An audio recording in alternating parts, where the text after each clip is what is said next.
Samsung Galaxy S24 FE Samsung से नया phone, इसे कोई नहीं हरा सकता।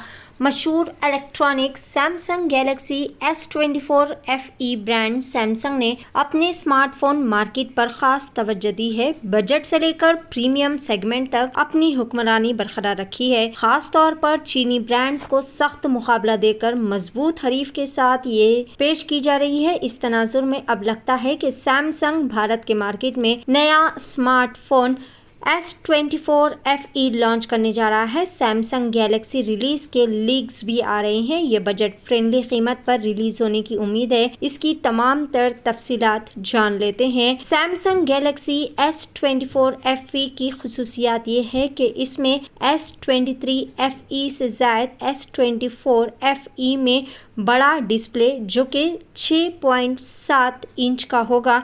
ये गैलेक्सी फैन एडिशन फ़ोन अब तक देखे गए सबसे अल्ट्रा S24 से बड़े डिस्प्ले के साथ होगा। ये फ्लैगशिप स्नैपड्रैगन 8 जनरेशन में S24 FE के बहुत ही ज़्यादा करीब है। हैंडसेट IP68 रेटिंग के साथ पैक किया जा सकता है, यानी फ़ोन पानी और मिट्टी से महफूज रहेगा। फ़ोन में 4600 mAh बैटरी है। फ़ोन 25W रफ्तार से चार्ज हो सकता है। कैमरे की बात करें तो फ़ोन में portrait studio Galaxy A1 features भी होंगे। फ़ोन में 50 MP primary sensor, 12 MP ultra wide angle sensor और 8 MP टेलीफोटो सेंसर होगा। फ़ोन के सामने 10 MP का सेंसर भी लगा होगा। तवक्के है कि सैमसंग अपने flagship Galaxy S24 smart variant जल्द ही लॉन्च करेगा।